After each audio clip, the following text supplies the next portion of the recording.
Hello everyone, this is part 3 of What If Naruto Gained Ashura's Memories, and I hope you guys enjoy this video and to like, to subscribe, to share, and check out the playlist, to see more comment down below. Now let's start the intro. They call me a god. They call me a god.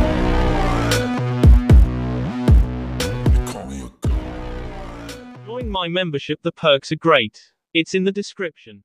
Sasuke was absently walking through the streets, wondering what to buy, so they could cook. Well, Naruto could. He had to admit, he had never been a good cook. Well, not before. Now he was a bit better, but Naruto could work miracles. If only the shops sold him normal quality products. Okay, not everyone was that bad, but some shopkeepers did sell him spoiled food. To avoid such problems, they'd made a routine. Sasuke did shopping, Naruto cooked, and every other chore they switched about. It was a system that worked well. Plus, if Naruto had a good day, his brother would be extra nice and do some delicious dish with tomatoes. So, Sasuke was on his way home from shopping, a small bag in his hand. His gaze absently wandered around, ignoring the civilians, who almost killed the ground he walked on. He nodded to some of the shinobi whom he knew in passing and hurried towards Naruto's apartment. He stopped suddenly, when noticing movement close to an alley.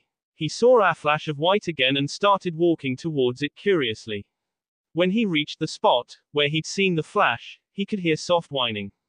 He put down his bag and followed the voice, as quietly as he could. Behind a trash can he saw a small puppy curled up, whining softly. He crouched down and reached out.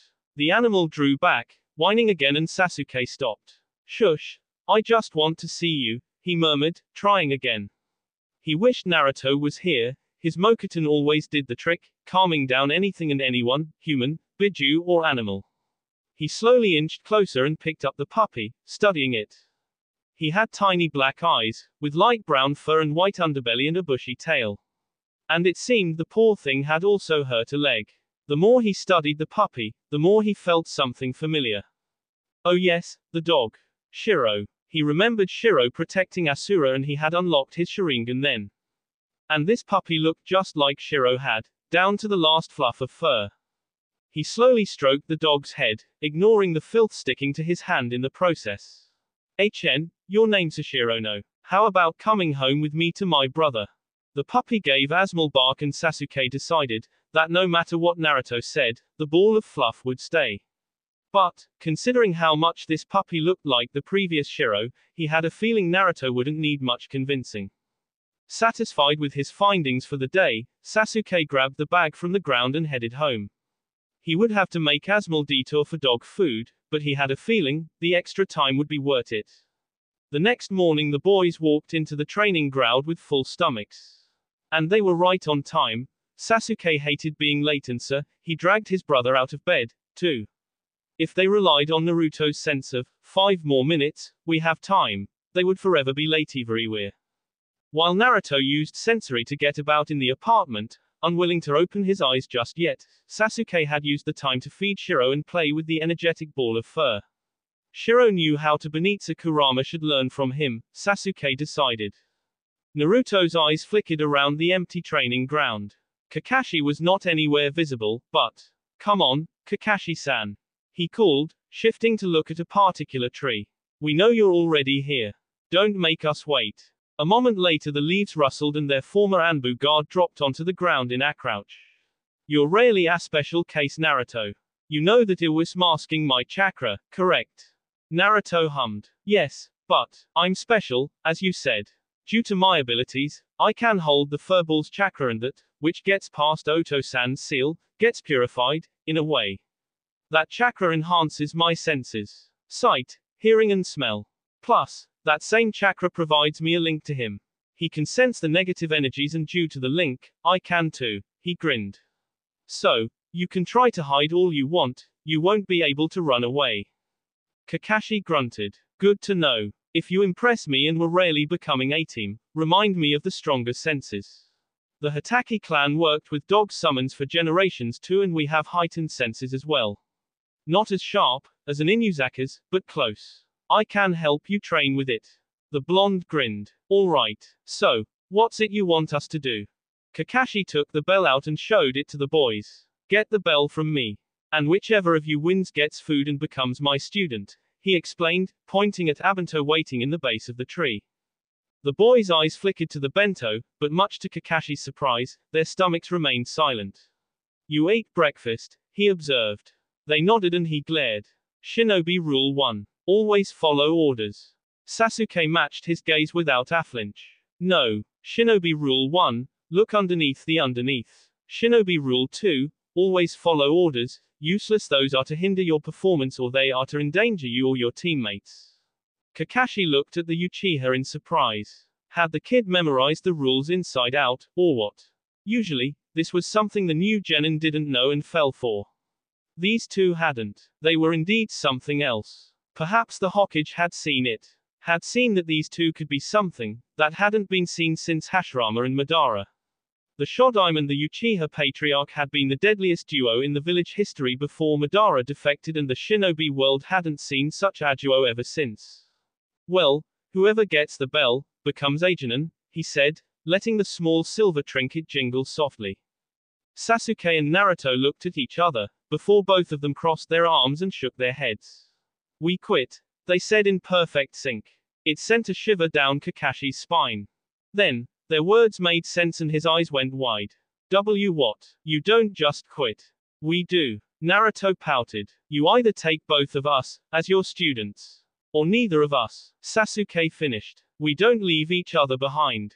Friends and brothers, no matter what. So either both of us, or neither of us. But, the village might be upset then.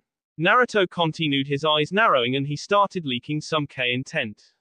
Either the Jinchuriki or the last Uchiha refusing to become shinobi. A big loss to the military of the village. And they would blame you, Hitaki-san. Kakashi blinked owlishly. Were these two threatening him? They had the balls to threaten an ex-Anbu, who could K them in a single move. Are you threatening me? He asked. No. Sasuke said, we stated a simple fact, then suddenly both boys leapt back, as if there had been a Singan he hadn't seen and did a few hand seals. Kanton, Gokakyu no Jutsu. Fire release, great fireball technique, Sasuke called. Futon, Daytopper. Wind release, great breakthrough, he heard Naruto call. Suddenly, Sasuke's moderately sized fireball become much larger, the flames burning white hot, as the combined thing headed towards him. Kakashi cursed under his breath and dodged. He watched with wide eyes, as the jutsu tore off the trees, scorching the. And those had been 2C rank techniques. How much chakra did they put into those? He didn't have much time to think on that, because Sasuke descended on him, with taijutsu.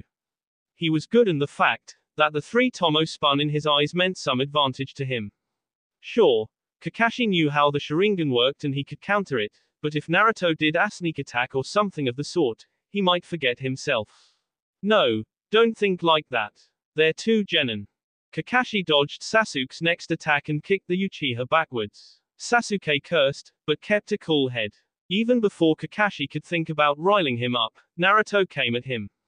The blonde's taijutsu was also good, but Kakashi had to pay more attention, as Naruto seemed to be using his own style, instead of using one Kakashi was familiar with.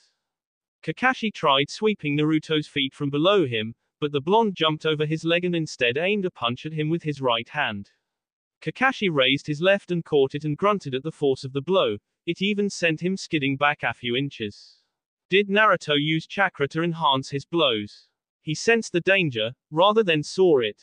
He shoved Naruto away and the Uzumaki staggered back. Kakashi turned and pulled out a kunai to deflect the hail of shuriken Sasuke had sent his way. Just as he sent the last projectile off its track, he felt the ground rumble beneath him. He jumped upwards, using a small burst of chakra, just as golden kunai burst from the ground. No, not. His gaze flickered to Naruto who had a smile on his face. Uzumaki Hiden, Kongo Fuser. Uzumaki secret technique. Adamantine sealing chains. Freaking Uzumaki, and their freakish chakra and seals. One of the chains caught his leg and yanked him downwards. Kaiten, Kuryu Enden. Fire release, Fire Dragon Flame Bullet. Kakashi cursed whoever had allowed Uchiha Sasuke near anything Kaiten related. That was a freaking B-rank jutsu. B rank wasn't for genin, for Kami's sake. Kakashi went trough a set of seals, glad that Naruto's chain only caught his leg. Any more hold for that thing and it would have hindered him in molding chakra. Suten no jutsu. Water release, water bullet technique. He spit out some bullets of water. The two opposing elements collided, cancelling each other out and leaving a cloud of steam. He felt the chain untangle and he stumbled to the ground ungracefully. Suten, Mizurappa. Water release, wild water wave. Raiten, Reikyu. Lightning release, lightning ball. He cursed, as the combined move sea-troughed the last remnants of the steam. Who had taught these kids so many jutsu? And who the hell had allowed them to learn this good teamwork? Kakashi was all for teamwork, but this was ridiculous. He dodged the E-wave of water and he watched as it left a moderate crater in the ground. Some shinobi needed months of training, even those were on the same team, to get so good at combining moves. But it was as if the boys' chakra resonated with each other, working like a magnet, and when they wanted it, their moves would merge to create even deadlier combinations. He shifted his gaze back and found the boys waiting for him to move, both of them having weapons at the ready. Sasuke had two kunai and Naruto was cracking his knuckles, with his grin on his face. They were good, Kakashi had to admit. Try this, Naruto cried, and then slammed his fist into the ground. The earth cracked from the force of it. Gods, the brat hit like Tsunade-sama. And then, to his utter bafflement, spikes of wood formed around him. Mokuton, Yuki, Ibaranomori. Wood release, oil tree, forest of thorns. The thorns rose above his head and met a meter or so above him. See the chances of escape. Kakashi growled and started to mold his chakra. I would not set that thing on fire, if I were you, sensei. Sasuke spoke, almost smugly. As you know, water flows trough small veins in each and every living tree. That one, instead of water, has oil. Naruto said with a smirk. Try burning it to escape and you give yourself a painful death. Kakashi glared at the boys and dropped the hand sign and released the chakra, which he had planned to turn into flames, to burn the wood away. At least now, he understood with Hokage said Tenzo would join, as a co-teacher. He glared at the two boys from his spot, not even willing to touch the thorns surrounding him. You little monsters, little chunin monsters, parading as genin. Sasuke smirked and Naruto laughed, as he formed a snake seal and spiked his chakra. With a great rumble, the wooden spikes sunk back into the ground. Making sure there was no wood where it shouldn't be, Kakashi inched away from where he had been previously trapped. So, Sine, are you satisfied with our level of teamwork? The Uchiha asked, the amused expression never leaving his face. Yes, Kakashi grunted. What the hell these two had been doing in the academy so long? And how the hell was Naruto in the lower half of the class, performance-wise? They should have been out a while ago and should be chunin by now. He didn't even want to know what else the two were capable of, but if Naruto showed up tomorrow, playing with one of his father's special kunai, Kakashi would have to believe that the little manies had broken down the space-time seal and knew how to use that technique. Congratulations, Team 13. You didn't get the bell, but you demonstrated perfect teamwork. You pass. Meet me here every weekday at 7, useless you get different instructions. Starting tomorrow, I'll take your training into my hands and between the sessions, we will complete missions. Their eyes glinted with triumph and excitement and Kakashi could barely stop himself from rubbing his hands together and cackling evilly. Soon, maggots. Soon, you will know the horrors of D ranks and it will be my payback for today. Sasuke climbed out of bed at the crack of dawn and poked Naruto in the ribs, earning himself an angry grunt, which the Uchiha was sure translated to something like, get lost in my beauty sleep. The Uchiha sighed and poked the blonde again.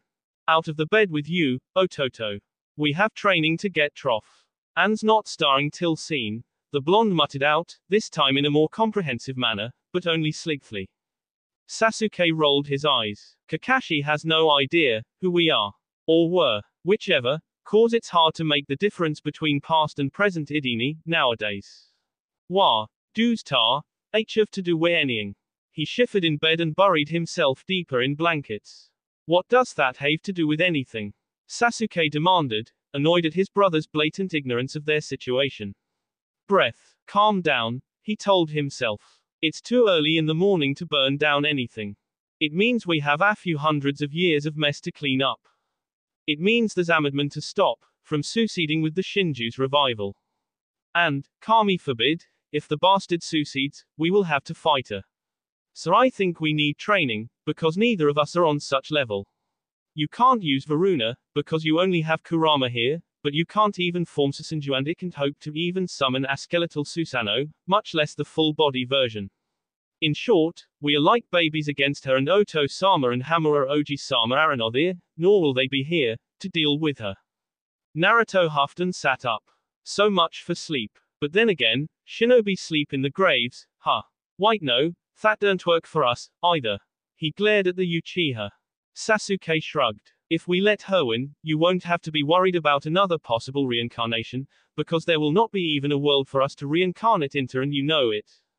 Naruto grunted. I so heard when you were right, Ni-sama. With that, he navigated to the kitchen with half-open eyes, while Sasuke went to wash and dress.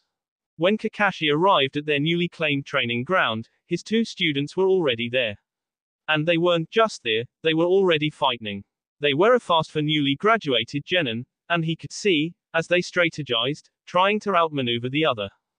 Sasuke was nimble, trying to use the Sharingan's abilities to predict Naruto and plan several steps ahead. His style was wilder, more aggressive. Naruto seemed to come up with things on the fly, but no, there was a pattern there. Also, he did try to adapt to Sasuke's own slight changes and tricks. Naruto's style was also fast, but it was based more on stamina and defense. It reminded Kakashi more of the Uzumaki style of taijutsu, rather than Minato-sensei's fast-paced, plan 3 steps ahead in the different situations kind of strikes. Sasuke smirked and a kick hit Naruto in the shoulder. Kakashi winced under his mask, as the blonde went flying. But before the impact, the Uzumaki still managed to shift Abbott, so he got the least possible damage out of the landing. Kakashi sighed in relief. Walter, for a moment, he stopped to think and asked himself, where had one of the academy's weakest students learned to fall in such a way? You had to learn to fall, too, every shinobi did, if they wanted to stay on the field for more than a few years. But that wasn't a trick the academy taught overly well. It was something her, as their Jonin sensei, should have taught them. Naruto spit out some B and wiped his chin, looking at Sasuke, who stood a few feet away, obviously analyzing the situation. Nice hit, Ni-sama, but you know what people say to things like this. Sasuke raised an eyebrow, his face mostly remaining unchanged, but Kakashi saw, as he instinctively slipped into a defensive stance. No. What do they say? Paybacks, eh? He said, and Kakashi saw, as the blonde gathered chakra into his fist, causing a soft glow of blue to appear around it, before he slammed it onto the ground. The hit tore up the ground and some of the uncontrolled chakra lashed out, causing even more damage.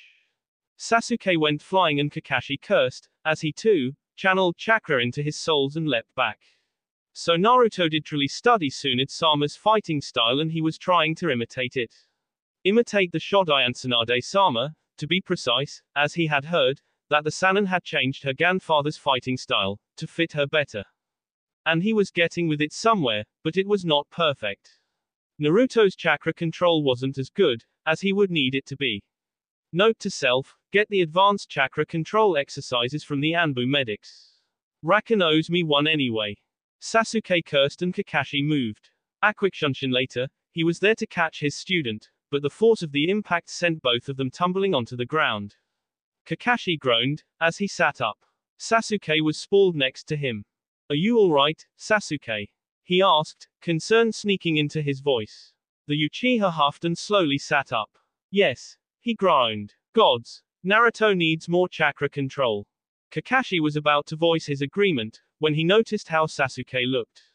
He didn't seem tired, per se, but his clothes were sweaty and pretty battered. The Uchiha stood up and offered a hand to help him up. Kakashi blinked in surprise. He hadn't expected Sasuke to extend a helping hand, and stood with his student's help. Hey, are you two alright? Naruto asked, concern flickering through his violet eyes. Yes, we are, Kakashi said, noting that Naruto looked just as bad as Sasuke. Now he was sure it hadn't just been a warm-up spar they'd started 10 minutes ago. Naruto, Kakashi called sternly. He wasn't a medic, but he knew that enhancing one's blows with chakra was dangerous, if they didn't have the necessary chakra control, and it was obvious that Naruto wasn't there yet. Yes, sensei. The haunting Uzumaki eyes landed on him. Looking into them, Kakashi felt like he was facing a ground man, instead of facing a genin. Oh, how he hated the village in this moment. To force boys like Naruto and Sasuke to grow up much faster than needed. You were forbidden from using that technique. Naruto's eyes went wide. But Kakashi raised a hand, silencing the blonde with a look. If you use chakra-enhanced strength without the proper control, it's dangerous for you and your sparring partner as well.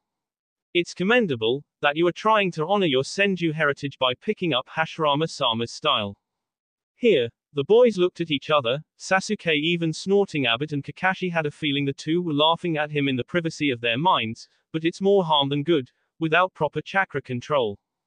Now, I'm not one against you honoring your heritage, so I won't tell you to use a different style. Instead, use it less, for now. I'll be sure to bring a few advanced exercises that the medics use to practice and keep their control in check.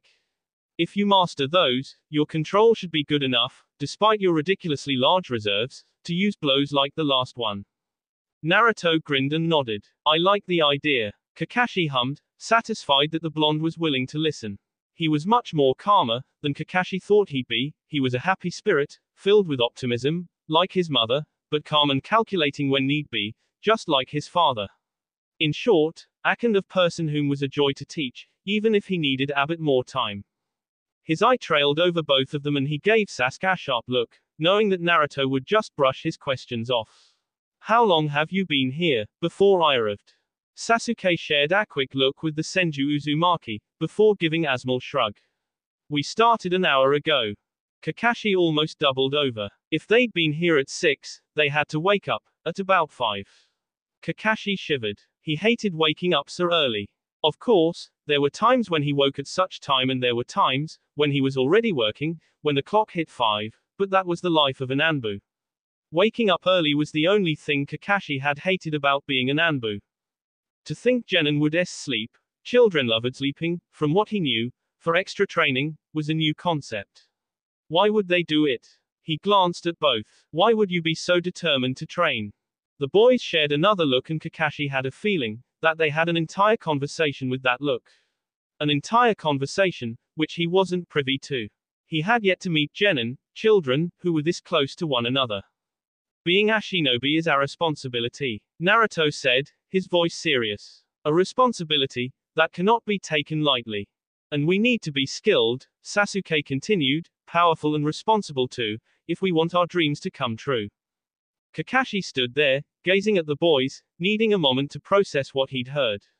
These two, that stood before him weren't children and it had been his mistake to treat them as such. These two were like grown men, aware of what life had in store for them, good and bad alike. Well, it seemed he had gotten lucky. Kurenai, Asuma and the other senseis all be about bratty kids, who thought the life of shinobi to be a game, full of glitter and glory. Kids, who needed a reality check. At least, Naruto and Sasuke were aware of fatwas waiting for them outside these gates and were willing to give sweat and be. Kakashi sighed. It seems, I'd underestimated your drive and willingness to things, to be true shinobi. You are the good students the others would care for. In this case, let me be a good sensei. Yamato and I will work on our training schedule for you, which will help you improve your skills and teamwork. We will work to help you to improve the best ways and in the shortest amount of time possible. They nodded, excitement and curiosity shining in their eyes. They seemed pleased with his words. I think we can work with that, Sasuke said at last with a small nod. Kakashi hummed. I thought so. But, this means no extra, secret training, he said, giving them pointed glares. I want to know about every kunai you throw, from now on. If I, or Yamato say that it's time to take a break, you take a break. If we say you run another lap, you run another lap without asking why. Is that clear? Hi, sensei, they answered, their lips curling upwards. They were really the strangest kids he'd ever met. He just told them they'd be ran to the ground in the future and they were happy about it. Now, the dog summoner murmured, let's have a look at any eye you might have, before we do anything else. It was at the end of their first week as Team 13, when Yamato joined them on the training ground, just after the usual midday break. Boys, come here for a second. Kakashi called, after he was done with the friendly small talk. The two closed their bentos and walked over. Sasuke raised an eyebrow, as he saw Yamato and Naruto immediately lit up, like a miniature sun. Those two were so different. Sasuke was quiet and solitary most of the time, reserved even when showing his brotherly affection to Naruto. Naruto, on the other hand, was bright, friendly and excitable, sometimes even clingy. Mostly clingy towards Sasuke, which sometimes seemed to annoy the Uchiha. Yet, for some odd reason, Sasuke never acted on that annoyance outright, only teased Naruto afterwards. Seriously, if Kakashi would have needed to use a comparison, he would have called Sasuke the moon and Naruto the sun.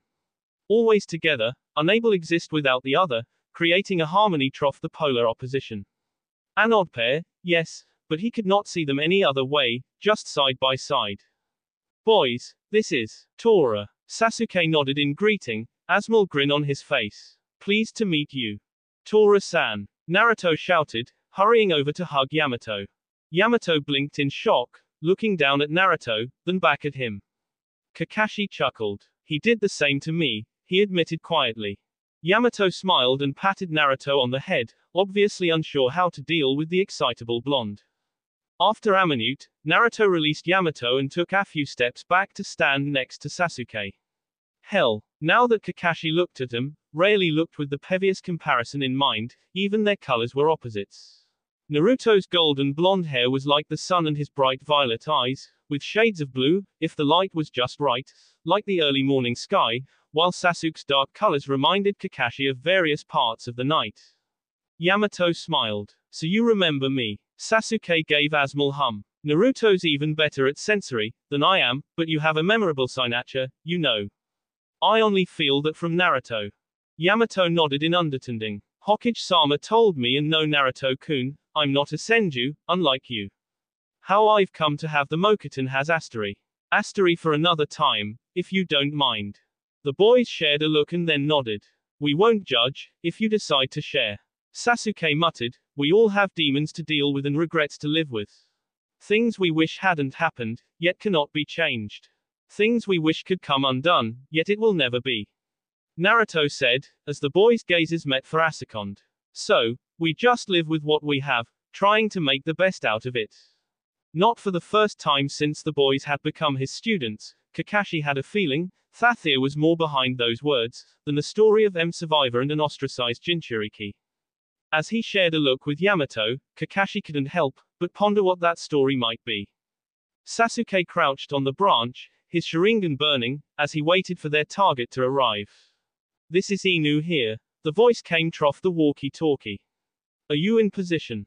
Tora in position. A second voice answered. Even off the line, Sasuke could tell the man was annoyed. For the past 20 minutes, they tried finish this, but to no avail. This little otherworldly monster dodged even the two Jonin. How it managed, Sasuke would never understand. Ashura in position. His brother's voice answered. Chase the little monster towards me. Sasuke snorted a bit, before giving his own report. Indra in position and, I see the target. Perfect. Tora said. Ready, go. Sasuke leapt from his tree with chakra, just as Yamato gave the sign. As the Hellcat saw him, it hissed and leapt into another direction. Even before it could escape, Kakashi and Yamato both revealed themselves, blocking another paths of escape. The little beast nimbly evaded them all. This was so embarrassing. He'd been called the third strongest person, at the dawn of Ninshu, and a cat was toying with him, bolting straight for their fourth member. Suddenly and most importantly, before the cat could do anything, golden chains broke the surface of the ground, binding the little beast in place. It yowled, trying to get away, and much to Sasuke's, and all of the team's, in fact, eternal glee, it failed. Naruto laughed, as he came from his hiding spot. Trash all you want, little monster. Those chains held the Cuba for decades. You will not break them. Yamato stopped next to him and looked at Naruto. So, Naruto, another practice. Use your Mokuton to calm the cat. Naruto muttered something about the cat not deserving such kindness, very uncharacteristic of him, but Sasuke did agree, and sat in front of the cat, out of the reach of its claws. Sasuke wondered, if those sharp things were made of adamantine, For when the monster had caught him in the first few minutes, it surely felt like when Naruto's chains see his skin. Naruto flared his chakra, carefully. Kakashi had kept his promise and he brought some advanced control exercises, which Naruto practiced every day for hours, with the help of a few shadow clones. Yamato had also helped Naruto get better control of the Mokuton. Honestly, Sasuke thought that most of this mess they were in, training-wise, could be avoided, if only the two men knew who they were, but no.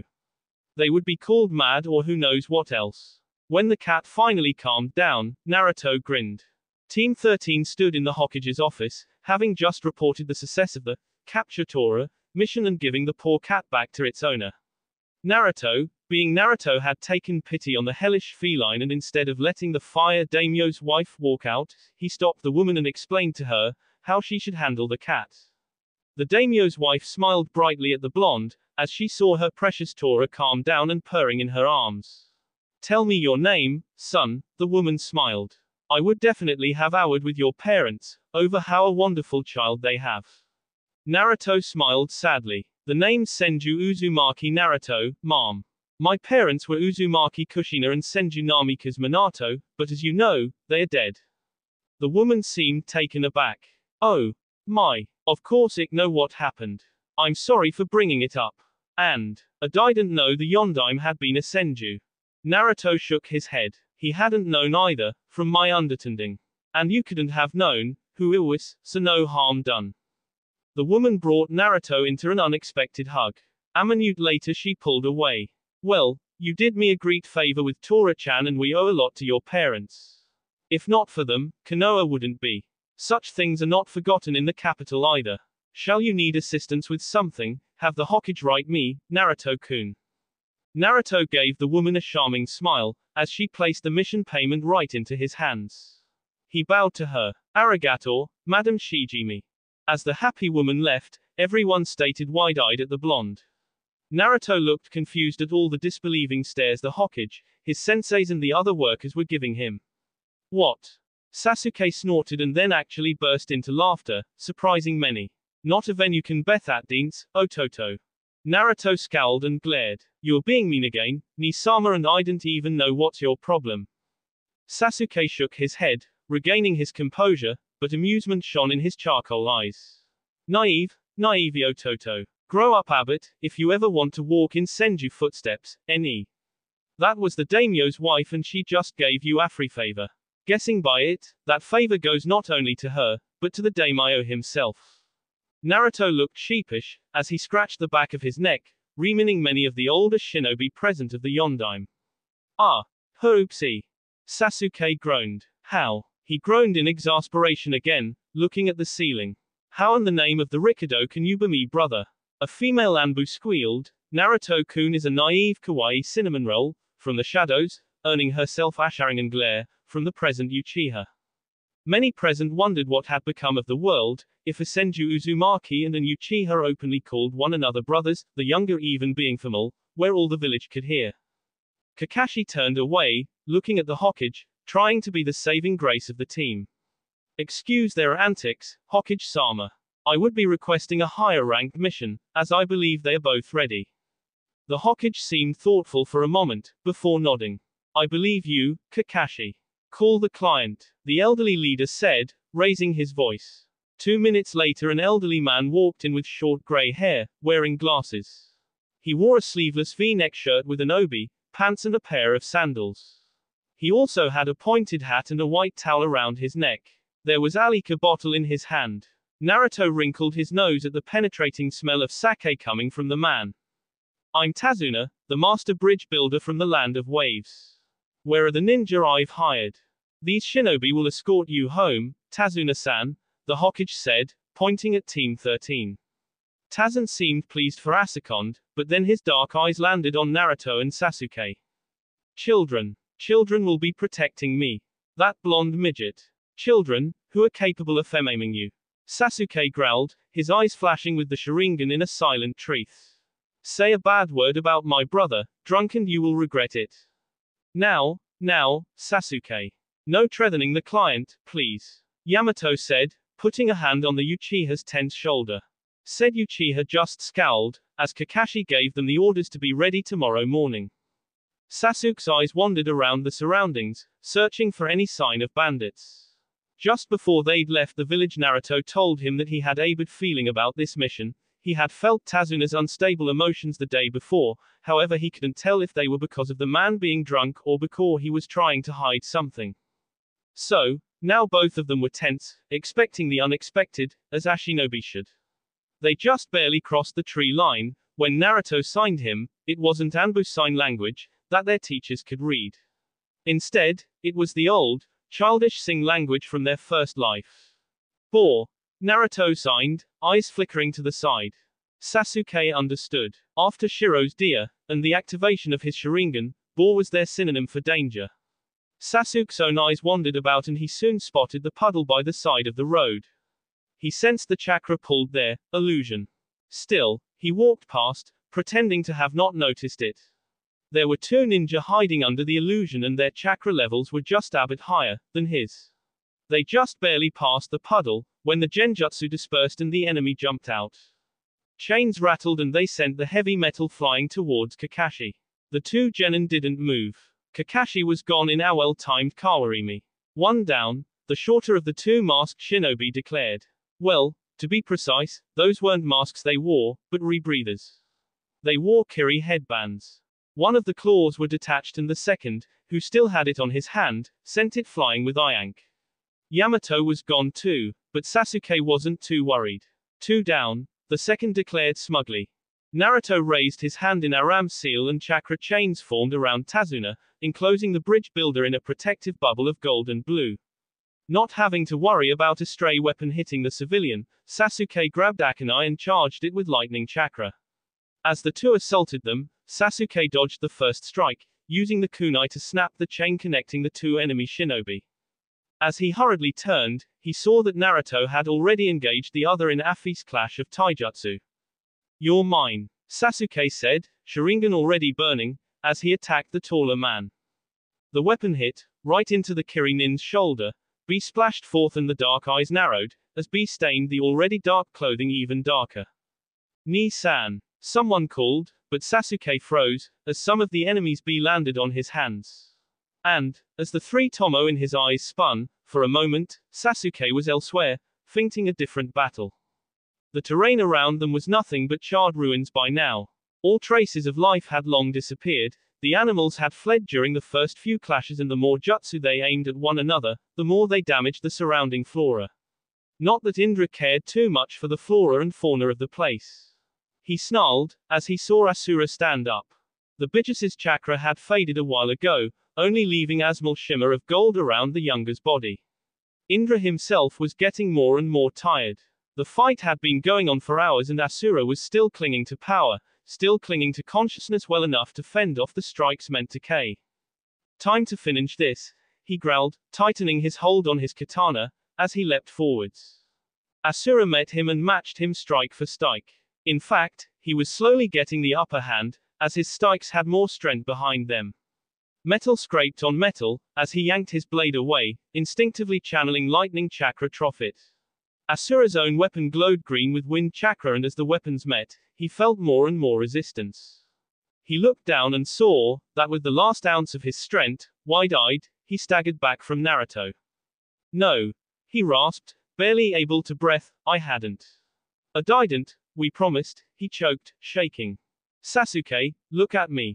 Naruto said, his voice steely and gentle at the same time. Slowly, Sasuke looked at the other. Black met violet. You're on the border of Nami and Hai no Kuni. With Yamato, Kakashi, Tazuna and me. Can you follow? Sasuke tried settling all that he know forest on the border of So no Kuni. Not miles away from where once the Otsutsuki compound stood, which he had burned down. I'm here, Ni. Sasuke took a small breath and then another. Then another. 1, 2, 3. Slowly, he got his bearings and felt Naruto's warm chakra wrap around him, like a blanket. As he calmed down, all the energy seemed to leave his body and he couldn't help but lean into the blonde a bit more. I'm sorry, Ototo, he murmured. Kinslayer, I never wanted to be. Hush, now, Ashura murmured. I'm here. It wasn't me. It wasn't my bee. You stopped an enemy from hurting was not me. Sasuke shuddered with relief. He hadn't broken his promise again. They had made camp instead of pressing forwards. What little remained of the journey would be done tomorrow. Sasuke was still shaken and unable to focus, so most of the camp making had been Naruto's doing, or rather, the work of his clones. The Senju Uzumaki refused to leave his best friend and brother alone. Not after such acting. He didn't know what exactly had Sasuke seen, but it wasn't needed. He understood that the situation had for some reason brought forth the Uchiha's memories of their clashes, coupled with his guilt. Now, with the camp done and food cooking over the fire, the 5 of them were sitting around the fire. Or more like 4 of them sitting, with Sasuke sleeping in his bedroll, also to make sure his brother would not wake screaming. Naruto remained close. Even asleep, Sasuke would feel his presence just enough to keep him calm. For now, that was what mattered. What had happened out there? Tazuna asked, his eyes flickering to Sasuke. Naruto huffed. His family have a special ability in their eyes. The Sharingan. If active, the Sharingan gives the user eidetic memory. Sasuke had some unpleasant memories from his past, which WRE triggered in the fight. He ended up with a panic attack. The memory was probably from the worst ones, as he hadn't had such acting in years. Years, Kakashi murmured, looking at him with shock. He has panic attacks and we don't know about it. Naruto grunted, shaking his head. It only happened thrice, not counting this one. I could always pull him trough them. He drinks his little tea for a few nights, so I can sleep too, cause right now, it's my chakra that keeps him calm and then we can both rest. He'll bounce back in a week. He said something about a promise, hadn't he? Yamato said. Naruto grunted. Yes. Both of his sensei's eyes landed on him. And I think I heard him say something about K. Naruto grit his teeth. He knew that Sasuke had meant that message to him. That he had never wanted to K him the first time around. Of course, Kakashi and Yamato knew nothing of the reincarnation and it wasn't something he could bring up, as if they were chatting about the where. Naruto. Kakashi called, a bit more sternly. What did Sasuke mean, when? Enough, he growled, narrowing his eyes on the older shinobi. It's between me and Sasuke. This happened before and I can deal with it. Just don't ask him questions tomorrow, because those will bring back the memories. We don't need him panicking on the field. He will either freeze down and get himself K or get mad and burn something or someone he shouldn't. He sighed and settled onto his own bedroll, close to the Uchiha. I will talk with him about it and we will get trough, like always. Together. We're here to help, Naruto. Kakashi said. His tone was calm, matter of fact, but there was also an undertone of pleading. Kakashi was pleading with him to trust them. But for the first time in many years, Naruto wasn't sure he could trust his most beloved Anbu. We'll deal with it, he said gruffly, before turning his back to the men. Oyasumi. As he closed his eyes, he felt his teacher's disappointment and it tore him apart, to keep secrets from the unofficial members of his family. But he had no choice. This was between him and Indra. He had to make Indra trust him again, as much as he had to make the older trust himself again. They could only count on each other, just like when they'd been children, with the Biju for siblings. The short trek from their camp to the border of Nami, where Tazuna said that someone would pick him up and carry them across, was spent in silence. Sasuke was still a bit shaken from yesterday and Naruto wasn't in a catty mood either, worried about his brother, while also keeping an eye on any possible danger. Kakashi and Yamato were predictably both worried about their students, however they didn't voice it. Naruto's sharp words from the night before prevented them from saying anything, as they didn't want to distract, and thus, possibly endanger the two boys. When they arrived at the shore, an old man was waiting for them with a boat, just as Tazuna had promised. Despite the change in mission parameters, from a simple C rank to AB rank, possibly A, as there may be other missing nin, they still decided to continue. It had taken a lot of convincing on Naruto and Sasuke's part, especially Sasuke's part, as he had been the one to freeze up, but in the end it worked. Now, as they settled in the small boat, they were all on the edge. After the demon brothers had failed, they expected someone else, but so far nothing had happened. Now, they were almost in Nami and... Naruto's senses tingled. It was hard to see anything from the mist, but his sensory was all he needed. He took out a kunai and sent it flying into the bushes. It was a white rabbit. Down. Yamato and Kakashi called at once, as the silver-haired man tackled their client to the floor. Naruto watched, as Agi and Cleaver flew above their heads, to embed in the bark of a large tree. Then, a man jumped onto the hilt of the giant blade, radiating intent. The man was tall and noticeably muscular, with light grayish skin, short spiky black hair, dark brown eyes, and small eyebrows. He was wearing bandages like a mask over the bottom half of his face. He wore his Kiri forehead protector sideways on his head. He was shirtless, with his chest only covered by a large belt. Momoki Zabuza, Kakashi said, as he stood up. The Kirigakure no Kijin, missing Nin, hunted for attempting to assassinate the Mizukage. Zabuza growled, as his eyes landed on their sensei. Sharingan no over the old bridge builder and you can walk away from here. That's not going to happen, Zabuza. He jumped from the boat and pulled out 2 kunai. Zabuza's chakra spiked again and then he jumped down from the sword and pulled it down. Then he leapt at Kakashi and the two of them clashed. Naruto grit his teeth. Kakashi didn't have Aswad of his own, so he was in a bit of a tight spot there. Zabuza's reach was better. Kakashi was faster of course, but they could feel chakra gathering around them. It sent Naruto's senses into an override. What's this? He growled. Zabuza's intent was nothing compared to what him and Indra kept throwing at each other the first time round, so it didn't hinder them. But the mist. It's laced with chakra. Sasuke murmured. I can barely see it.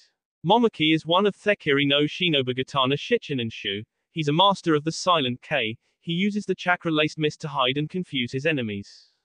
The hiding part works. Naruto murmured. If not for my negative emotion sense, my sensory would be useless. But his B and excitement give him away. They stayed close to Tazuna, listening to the clashes of blades. We should help him, Sasuke said. No. Kakashi can deal with him. Besides, we don't know what distraction Zabuza might use to get to Tazuna. He's here to jay a civilian, remember? Yamato said. Naruto grunted. We can't leave, but I can still help, he said, molding his chakra and then forming a bird seal. Futon, Daytopper, wind release, great breakthrough. He took a deep breath and then exhaled a great gale of wind, which blew away the mist, allowing better sight. The two fighters looked towards the group and Zabuza glared at them. Brat, you'll pay for that. He made a seal and 2 water clones appeared next to him. Even before Yamato could tell them not to go, both boys leapt onto the water to engage the clones, while Kakashi fought the original Zabuza. Naruto grinned, as the water clone swung its sword at him. He dodged the swing and shot chakra chains at the clone, to bind it. The chains rattled in protest, as the clone struggled against them. Naruto had a hard time keeping the clone in place, but he was nothing if not stubborn. He recalled the seal sequence from the scroll Sasuke had read a few days before departure. Me, Hitsuji, Saru, I, Tori, felt the chakra rise in a warm wave. Kaiten, Kitsunebi, fire release, foxfire, he murmured, as 10 white-hot fireballs formed in front of him. He flicked his hand and the 10 balls went flying at the water clone. In normal circumstances, fire was weak against fire, but it was nice to have a chakra like his, denser and more, than others. He just had to put a bit more chakra into his technique, than the clone had. The clone evapored and as he moved towards Kakashi, he saw Sasuke finish off his own clone. Kakashi was trapped in a big bubble of water. Not good, Naruto thought. He shared a look with Sasuke and they both started running off some hand signs from the past life. Jutsu, that supposedly didn't exist in this time. Naruto felt, as Sasuke purposefully mixed more of his yin chakra into the fire. Kaiten, Shinku no Hono. Fire release, Crimson Flame, as red flames appeared Naruto finished his own set, releasing his compressed chakra. Futon, Renkuden. Wind release, Drilling Air Bullet, as he formed the bullets, each one spread off the red flames and traveled towards Zabuza and Kakashi, like small firestorms. Zabuza cursed, as he dodged the volley of balls. One of the balls hit the water prison, evaporating some of the liquid while freeing Kakashi. The boys sped over to their sensei, worried for his well-being. Kaka-sensei, Naruto asked, as he nudged the Hatake. I'm fine. You were fast, he murmured, his Sharingan trailed on Zabuza. Meddlesome brats. The Kirinin growled, as he went off a set of seals. Kakashi did the same, stepping in front of the boys, while giving them away, his eyes seemed to say. Sasuke drew farther from their sensei, dragging Naruto with him, much to the displeasure of the blonde. As the long sequence of seals were done, two massive water dragons formed, their eyes flashing with sinister light as both launched at one another. Naruto stiffened, as he sensed an approaching chakra signature. But even before he could warn his team, a masked shinobi appeared and shot a few senbon at Zabuza. The senbon stuck onto the swordman's neck and then he fell, dead. The dark-haired ninja had the symbol of Kiri on the white mask. Thank you for catching him. I've been pursuing him for a very long time, the stranger said. As he grabbed Zabuza, the boys helped Kakashi, as he seemed weak. Then, by the time they turned back, the masked nin was already gone. Kakashi staggered and the boys struggled to keep him upright. Sensei, Sasuke called with a raised eyebrow. Sharingan's tiring. Takes Atoll, not Uchiha, he muttered before passing out. Naruto cursed under his breath, as he looked at Yamato and the still shaking Tazuna. After a 15-minute walk, with a pair of Naruto's clones carrying the unconscious Kakashi, Team 13 made it to Tazuna's house. Tsunami, I'm home, Tazuna called, as he let the shinobi into the house. A young woman with black hair rushed to greet the elderly carpenter, hugging him for a moment. To-san, I'm so glad you're back. Tazuna chuckled and nodded. Yes, it's thanks to these shinobi. As Tazuna mentioned them, the woman turned to them and smiled. Welcome. My name is Tsunami. Good day, Tsunami-san. My name is Yamato, their sensei said. The unconscious man is my colleague, Hitaki Kakashi, and the boys are our genin. Uchiha Sasuke and Senju Uzumaki Naruto. Uzumaki. Both civilians asked, looking at Naruto with shock and hope in their eyes. The blonde hummed with a brief smile. Oka-san was from the main family of the Uzumaki. She escaped the fall. My father was a Senju of Konoha. It's a great joy to know some have escaped. Tsunami said with a wide smile, bowing to him. Well, as the leader of the village, allow me to welcome you to Nami no Kuni, Uzumaki Dono. Thank you and your team for bringing my father home safely. Naruto froze for a second, feeling lost. He stole a quick glance at the conscious members of his team, silently asking for help. Yamato had a vaguely amused expression on his face. Sasuke, his brother on the other hand, was openly smirking in amusement. Quickly focusing on Tsunami, he returned her bow with a brief one. We were just doing our duty, Tsunami-san. However, you must know that this mission has been misranked. Your father asked our Hokage for a C rank and we came. But with Shinobi as opponents, it's an A rank now. Tsunami pursed her lips, looking apologetically at each of them. Gomen nasai. However, due to the presence of the Gato Corporation, our land has slowly been bled dry. We could barely save up this money for a C rank. If father does not finish the bridge, Nami will never be free from Gato and we will be forced to leave or we will starve. Why not rise against him then? Sasuke asked. Tsunami sighed, shaking her head. We've tried once and we failed. Gato my husband, making an example of him. That broke the spirit of our people. Father's bridge is the last hope, but many are skeptical. The members of Team 13 glanced at one another and a silent agreement passed between them. They will help these people. We'll aid you, where we can.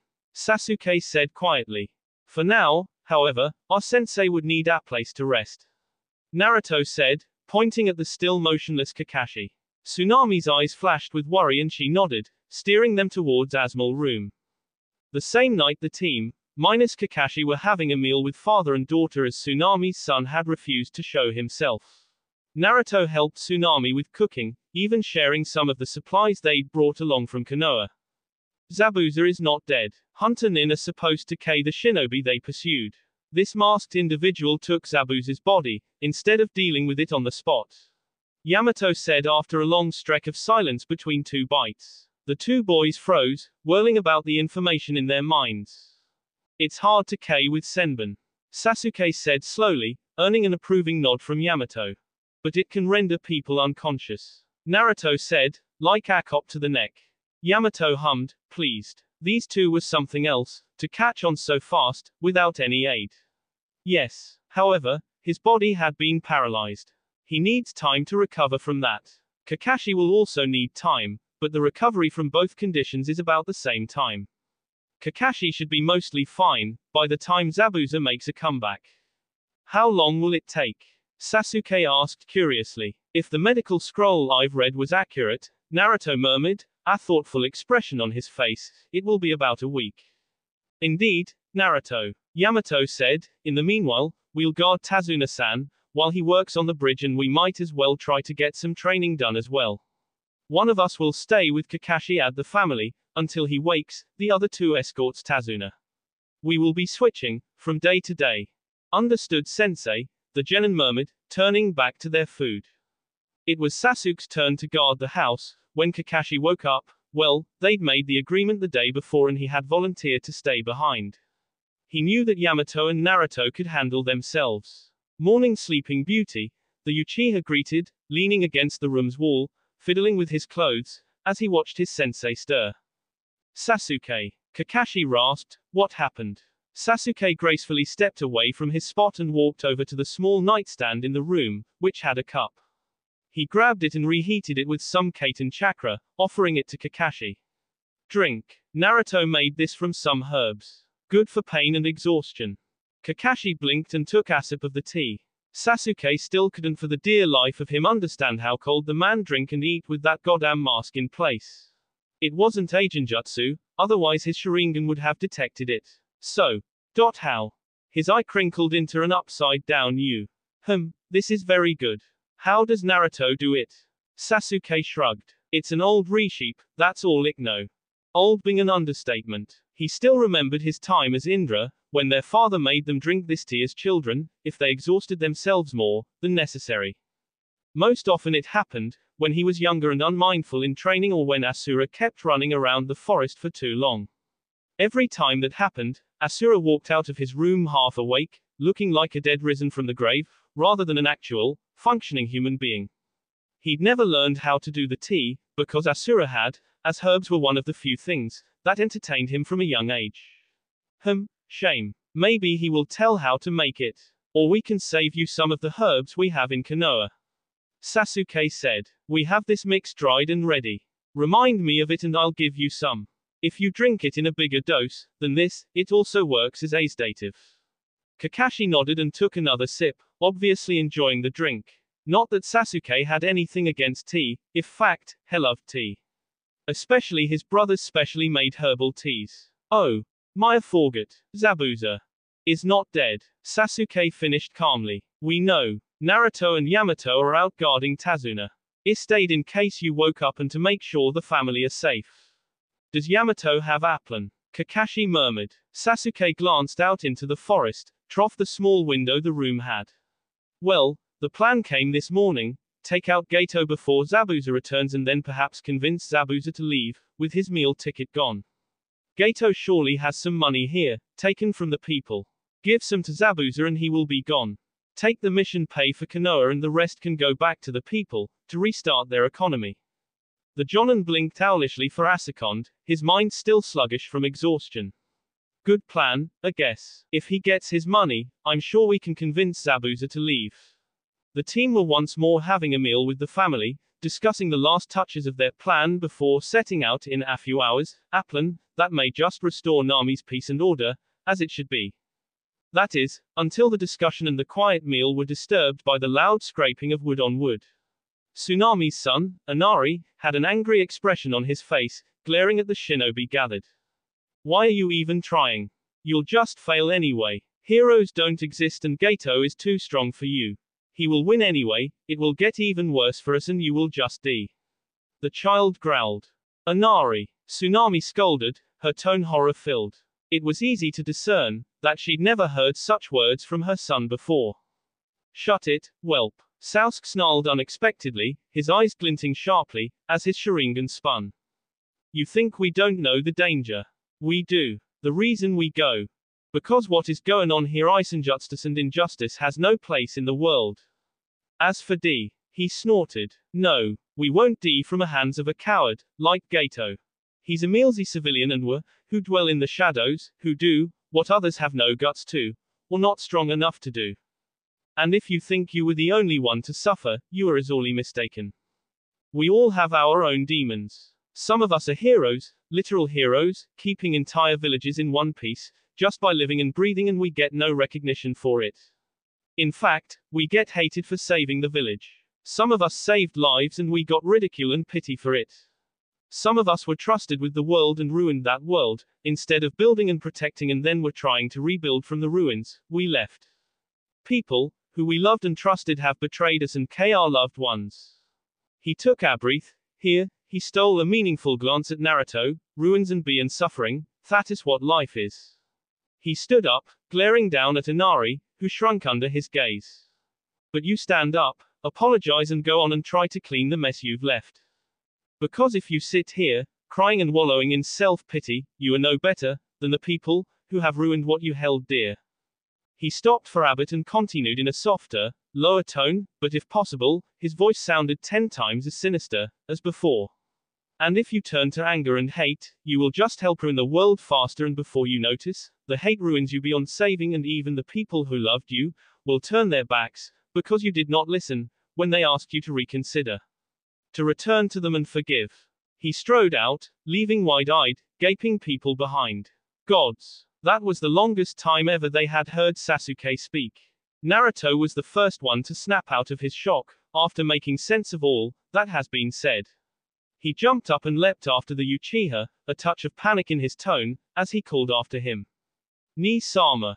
Kakashi and Yamato sat there, frozen, and not for the first time, they wondered what the boys had gone trough, to have such sharp, painful whiffs on the world. They caught the references in the speech too. Naruto's Jinchuriki status, Itachi whom Sasuke had loved and trusted the clan. There was even a reference to Kakashi's childhood. How could the boys know what happened to his father? And there were other things. Things that neither of the Jonin could make sense of, but obviously had a strong impact on the boys' lives. Naruto only needed a few minutes to find Sasuke. He knew the Uchiha's chakra signature, like the back of his hand, so even if Sasuke tried hiding he would have found him. Alter, Sasuke wasn't trying to hide at all, his chakra and emotions were like a raging thunderstorm. Anger, self-loathing, grief, regret, love tainted just by a touch of jealousy, more self-loathing and regret. Naruto took a deep breath and tried to shut his senses down. Gods, those emotions, the feeling was like being punched by Susanoo without his own chakra avatar in use. Almost completely overwhelming. He didn't even try to hide his approach from his brother. It would be no use. The Uchiha would detect him anyway, they were so used to one another's presence. He sat next to Sasuke, their shoulders touching, and for a moment, they watched the silver crescent of the moon. The crescent, Naruto noted, just like their father had used to compare Indra to. Indra, like the moon, and himself, like the sun.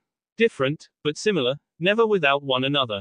Ni-sama, he muttered softly, almost unwilling to break the silence. But they had to speak about this. It seemed, even after remembering and that talk over tea so many years ago, the day when Sasuke escaped the hospital, the sins and missteps of the past haunted his brother and friend relentlessly. I tried, I'm still trying. Sasuke whispered. His tone was strained and haunted. I'm trying to be the good one here. Good. Like I could not be for the first time. He discarded me, because it wasn't good enough, despite being the older and every drop of hate and anger, which was meant for him. You saw it. You tasted it. You shouldn't have. But everything I felt for him then, you got it. And now I've, that it will start again. That despite everything we've gone trough in this life, we would end up the same. Me running and you chasing me, and both of us dying with unvoiced apologies and regrets on our tongues, which would just start this whole reincarnation mess again, and we would just have another life of failure to try and set right, only to fail and be caught in the same destructive loop. Naruto's heart broke. In every single life he had lived, his heart broke. To think that powerful, confident Indra, Sasuke too, but rarely, there was no difference between the two. He spoke of the same person with different names, only because they had lived in different eras, had such insecurities. The blonde hugged him close, holding him as tightly as he could, to make sure the other will understand, that no matter what, he will not leave. It will not happen, he whispered. Voice soft, yet steely, only he had ever managed. We know our mistakes now. We won't make them again. We stand in this together, side by side. And, just let it go. Let the old hurt go. It's just the two of us now. Oto-sama is no longer here. You have nothing to prove to him anymore and I don't have to fear failing him again. Sasuke's black eyes found him, so fast, that Naruto thought it humanly impossible. You. Failing him. Disbelief dripped from his tone. Never. You were the perfect. I wasn't. Naruto murmured. I promised him we would be together again, on his deathbed. Sighed by. This time it was Sasuke, who hugged Naruto close. I tried being the good son. The responsible one, so you would never have to know pain and loneliness. Because those, who stand on the top, are always lonely. He was too, in a way. He never found anyone, after Okasama D, after you were born. Naruto's heart twisted. Even in his life as Ashura, he had never known his mother. But he had had a loving father and brother, but no one had ever spoken of his mother. No one dared, not even Indra, no matter how small, trivial and happy his bro's memories were of their mother. Not even her name had been spoken. We tried being good and tried to do the good thing alone, to shield each other, the blonde murmured, putting some distance between them. We tried protecting each other alone, without the other's consent, because we thought it was our responsibility, as our brother. Sasuke hummed and gave Atani nod. Naruto reached into his hip pouch and took out Akanai, his left one in a similar manner. It was our pride, love and anger, that started this. Shall our love and care for each other be the end of it? They joined hands, looking at one another. I swear by the Rikudo and by the Shinju never to lay a harming hand on you again. Earth and moon are our witness, we stand side by side, as brothers again. As their voices faded, they smeared at each other and hugged one another. That was the night, when the two truly broke the chain of hatred linking their families. That was the night, when the rivalry of Uchiha and Senju would forever end. Then they stood up and slowly made their way back to the house. Later night, Naruto, Sasuke and Yamato made their way over to Gato's hideout. Kakashi was better, but still not fully recovered, so it was decided that he should stay behind and if the need arose, deal with any unwanted mess directly in the village. Gato's base of operations was just outside of the village, guarded by Asmal army of thugs. The three shinobi stopped in the shadows, observing the place. The boys both had their sensory stretched out to the fullest, so they could count the people inside. All of them had low chakra levels, barely more than a civilian. 3 guarding this door, 2 behind the building and I can feel about 15 inside. Naruto said. Yamato raised a curious eyebrow. How can you tell so accurately, if they have so low levels? Naruto grinned confidently. It's a secret. Sasuke rolled his eyes. Those antics of Ashura would never change, no matter what time and life they were in, and made a gesture to go inside, before Yamato could probe further. Their sensei decided to go after Gato himself, while leaving them to deal with the thugs. Once Yamato disappeared in the shadows, they shared a look. Child's play. They walked out of their hiding spot side by side, slowly, letting the men notice them. Both thugs noticed them at the same time. Hey, shrimps. One of the men, the bulkier of the two called, this is private property. You should not be here. Scram. The boys glanced at each other. Ni-sama, did this man just order us around, as if he were our father? Naruto asked. Sasuke snorted, his eyes narrowing on the man. You presume much, if you think, you can go ordering us around. The brothers pulled out their weapons, Sasuke his sword and Naruto a pair of kunai, and they jumped at the men. Once the guards were dead, the boys headed inside, their weapons still at the ready. They met one man, just by the door, but before he could draw a weapon or call for help, Naruto silenced him with a wind-charged kunai to the throat. From then on, it was soon joined by Yamato, who had, in the meanwhile Gato and collected several doents of interest, as well as Anis Sum of God, which they would give to Zabuza. The next day, Yamato would question the boys' sanity, for he had seen the way they'd fought and he'd seen how unfazed both were, when life left the men's eyes. When Zabuza returned, predictably with his accomplice, the fake hunter Nin, Team 13 were already waiting. When the thick mist descended, Naruto's first move was to blow it all away, so they could face Th2 missing Nin without hindrance. Zabuza, of course, was not at all happy that someone ruined his playground. You brat, he growled, pointing his massive sword at Naruto, you keep messing up my jutsu. Naruto shrugged, looking entirely unapologetic. Sorry.